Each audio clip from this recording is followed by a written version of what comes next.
I'm Mia, a 33-year-old working as a sales associate. I live with my husband Edward, who is a surgeon. We met in university. I was totally smitten by his straightforward and hardworking nature. He, on the other hand, claims to have fallen for my grounded and kind demeanor. We have been married for 5 years and have built a life on love, mutual respect, and happiness. I thought we had a perfect life. However, life is unpredictable. Our lives faltered suddenly, and while it left me dejected initially, things finally fell into place. I vividly remember the fateful day. We had organized a party at our home, which was attended by close friends and my mother-in-law. Near the end of the party, I was in the kitchen cleaning up when I happened to hear a friend of my husband talking to a neighbor who also happened to graduate along with Edward and me. They had been drinking, but the guy was more sloshed. The door that led to the porch was open, so even though I wasn't eavesdropping, it was impossible not to hear their conversation.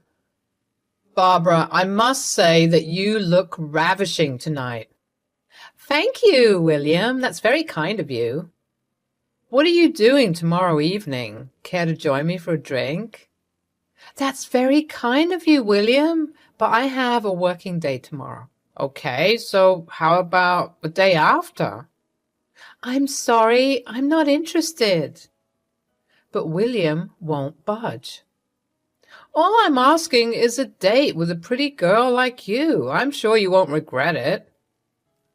After reiterations by Barbara on how she appreciated his compliments but wasn't interested, William got slightly annoyed. Alcohol took a toll on him, and he mentioned my husband's name.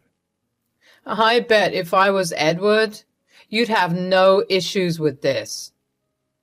While being shocked at his audacity, Barbara quickly composed herself and replied, "Your friend is a loyal and loving husband. He wouldn't cheat on his wife." "My friend cheats on his wife all the time." I knew that Barbara looked up to my husband as an upright and moral person, and she would not be pleased. At this point, Barbara told him off, saying he was out of line and needed to go sober up, and walked away. A while later, I was stacking up the dishes. William came storming into the kitchen. He saw I was there and realized I could have overheard the conversation between him and Barbara.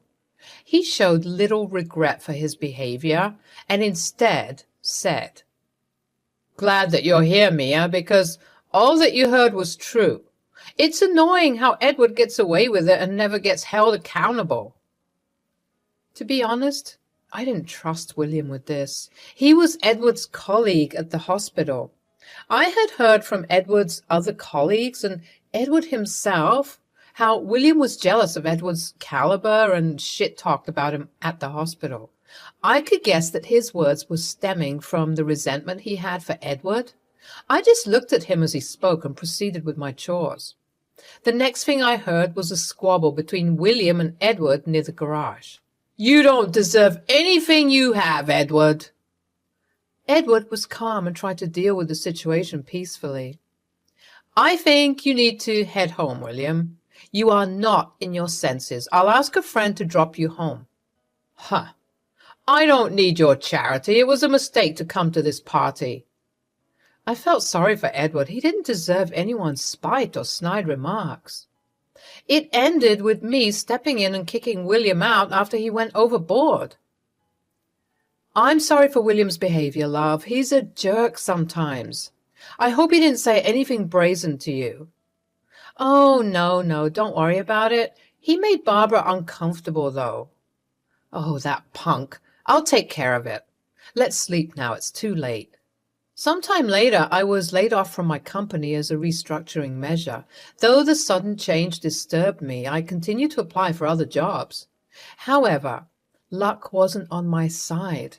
My layoff also affected my relationship with Edward. I noticed he was growing increasingly distant and aloof. We had spats on trivial issues like me spending a bit more on home decor or simply me sitting at home. "I don't believe this, Mia. I don't think we need a new washing machine. This one just needs repairs. You find new reasons to spend money, don't you?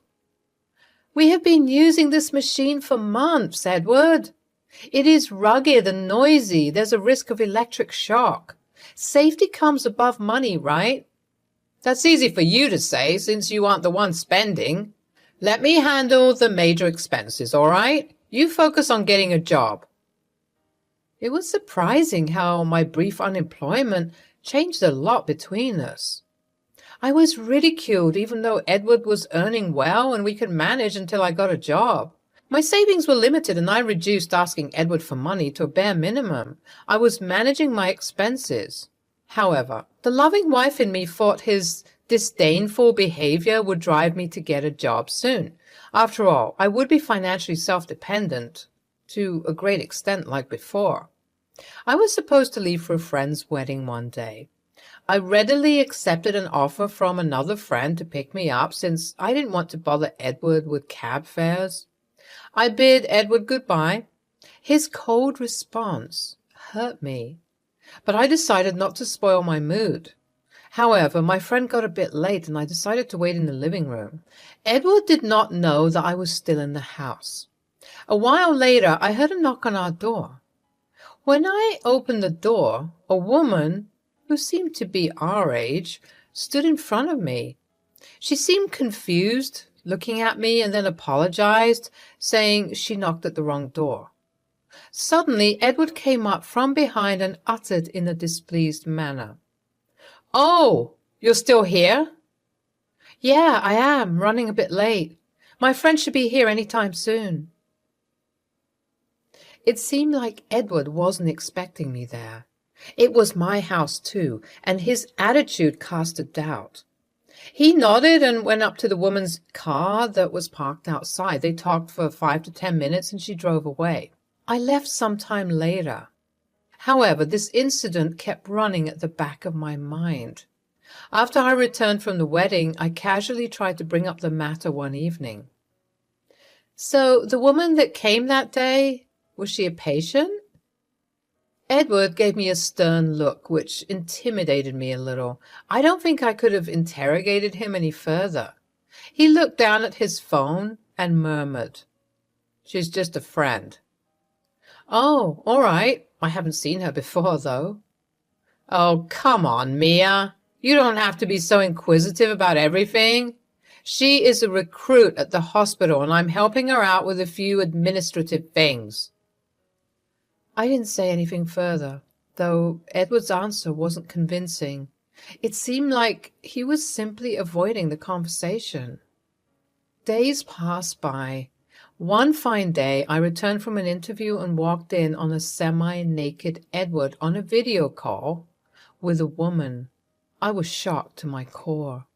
I stood there numb, facing the Herculean task of comprehending that Edward had been cheating on me.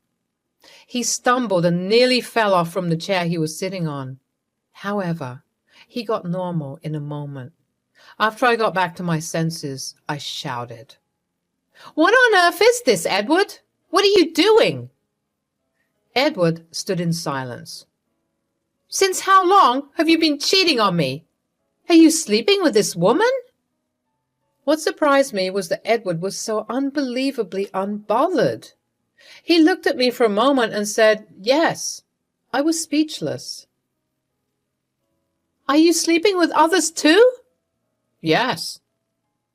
I felt like I was struck by 1,000 electric shocks at once. I wondered where I went wrong in our marriage. Did he feel I started loving him any less? I had patiently endured all the tension that entailed between us after I lost my job, and this man, whom I have loved for 5 years, stands before me remorseless, telling me that he has been cheating on me with random women. William wasn't that much of a punk after all. All that could come out of my mouth was, "Since when?" Edward rolled his eyes and said he could not recall precisely, but it all started after things between us went downhill. He talked about it as if it were normal. He told me calmly that he wasn't attracted to me anymore. I got upset and started yelling at him. How could you do this to me, Edward? I thought you loved me. You dare to shamelessly admit your infidelity before me? I cannot live with you anymore. I need a divorce. Edward broke into a burst of humiliating laughter. He jeered at me. Ha! You can never do that. Look at me. I'm rich. I have a job, and you, on the other hand, are unemployed. How will you pay the lawyer's fees? If you think you can easily get a divorce and a heavy alimony, you should look at yourself in the mirror. You don't have a choice, Mia. His words hurt the strong, independent woman in me. The fact that I gave him the authority in my life to utter those words out of his mouth and look at me as a dependent and docile wife enraged me. I realized it was futile to talk to him at that time. I packed some of my belongings and stormed out of the house. After moving out, several things dawned upon me. It was late at night and I didn't know where to go. However, I was certain that I wouldn't keep my mother-in-law bereft of her son's wrongdoing. I decided to visit her. My mother-in-law, Judy, was a home baker. She was my inspiration. Her lean figure and graying hair would distract anyone from the fact that she was a powerful woman, full of energy, who kept the environment around her lively. "Oh, Mia, what a pleasant surprise! Come in, dear." "Hello, Mama." "Did you come alone? Where's Edward?" "He isn't coming." "What's wrong? Talk to me." "I left that home, Mama. I'm not going back again." "What are you talking about? Did you two fight?" "It wasn't just a fight, Mama. I found out that he's been cheating on me." "What nonsense! I didn't bring him up to be a cheater. You are definitely under some wrong impression. How did you get to know about this?" "I walked in on him and a woman having a video call in an objectionable state." As Judy intercepted my statement, she looked at me blankly and slowly walked out of the house into the garden. Her response was concerning. I realized that maybe telling her about this was a bad decision because she would support her son anyway. Edward was her only son and also her weakness. Though she loved him, I knew who was winning here. I could not sleep all night.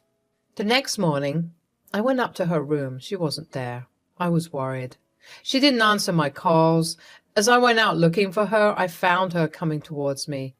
I hugged her and broke down. "I'm sorry, Mama. Please don't be mad at me. I will work things out with Edward." "Have you lost your mind? You don't let a man dictate you anything or take charge of your life or happiness." "Where have you been all night?" "Well, I went to Edward's. I talked with him. When I asked him everything, he said how happy he felt around that woman and that he was pretty serious about her. To hear Edward sitting there talking about how he looked forward to a life with her and traveling around the world while mocking you and saying you don't deserve to be with a man like him brought tears to my eyes. Yes, being your mother-in-law, I can get emotional too. When I couldn't tolerate him making fun of your taste and style, I slapped him, called him disgusting, and left." "But where have you been in the morning?" "Well, I called our family lawyer, Veronica, in the morning and went to consult her at her office about your divorce. She said she will file a suit as soon as possible." "What? I'm sorry, Mama, that you have to go through all this. You didn't have to do this." No, dear. I should be sorry for how my son treated you. All these years of love and care that you have given him, he let you down. I feel terrible that I failed as a mother." "No, Mama, you are an amazing and kind person. Edward didn't respect your values." "I want you to know that we can stall the divorce proceedings for now if you want to take some time to think through this. You don't have to make any decisions or moves at this moment, okay? I'm with you. Breathe and pause before you take the next step. Get your financial ducks in a row first." The next day, Edward received a call that he had been contacted by a lawyer regarding divorce proceedings.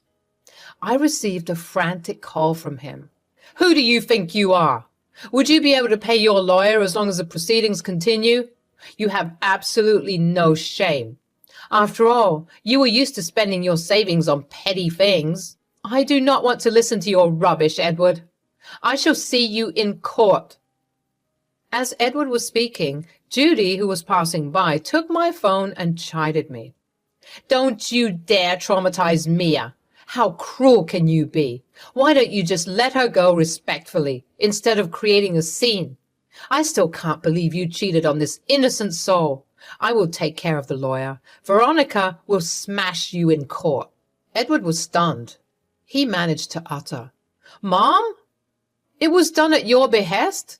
How could you do this to me? I'm your son." "Not anymore," she said, and hung up. From that day on, I started respecting my mother-in-law even more. It takes a lot of courage to do what she set out to do. I began staying with her. During this time, she tried her best to motivate me, keep me happy, and engage me with her so that I don't drown myself in bad thoughts. Edward's cousin's wedding was a week down the lane, and he was supposed to be the best man. However, Judy forbade him to attend the wedding. His cousin was hurt, and it hurt me to see him that way. Judy, however, convinced me that I need not worry about anything, and Edward made that fall upon himself. I reached out to William to dig deeper about the woman I saw outside my house the other day. "She's Susie, a resident doctor. A few of our colleagues used to doubt that something was going on between her and Edward. I believe they'd be able to say something." Luckily, I met one of Edward's colleagues whose laptop Edward had used to send emails to Susie quite a few times since his phone used to act up sometimes. He had forgotten to delete those emails from the recycle bin. During the proceedings, Edward made spurious allegations about me, including the fact that I was domestically abusive, especially after I lost my job, and used to doubt his loyalty unnecessarily. He went to the extent of alleging that I had a borderline personality disorder and I wasn't fit to live in a normal marital relationship. I produced screenshots of emails as evidence. Many of Edward's colleagues also testified against him. Edward, on the other hand, only had Barbara and a few close friends to vaguely testify about his noble character. The jury did not find his arguments too convincing and granted a divorce with alimony. Judy was there holding my hand throughout the proceedings. This was both to remind me that things would be okay and that she was there by my side. As I moved out of the courtroom with a beaming smile, she said, "You did it, Mia. I'm glad that you decided not to stay with a cheater and ruin your life just because you loved him. You have self-respect and you don't let dogs that bite back in the house. I'm concerned about you, not him.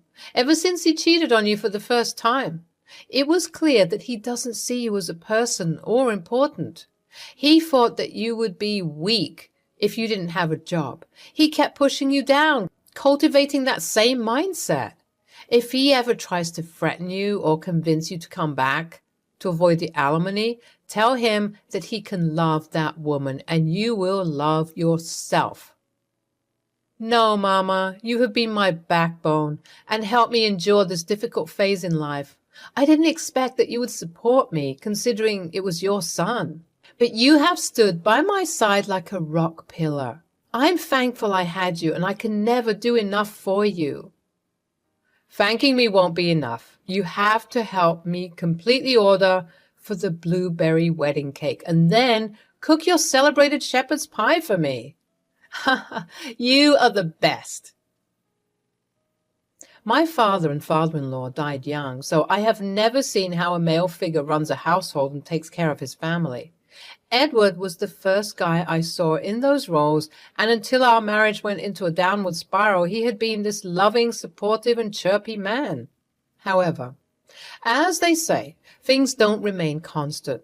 But change is the law of nature. When life throws lemons at you, make a lemonade. I mean to say that hang in there and you will come out even stronger. I worked hard and landed a job. Judy and I shifted to Seattle. I purchased a great apartment and we decorated it with love. I wouldn't say my divorce didn't scar me. I had to take therapy to cope with the post-traumatic stress that came along, but I refused to give up. I learned this from my mother-in-law. Had she not been there, I would have probably gone back to that toxic household and marriage again. One of my colleagues introduced me to her brother Martin, who was a famous artist.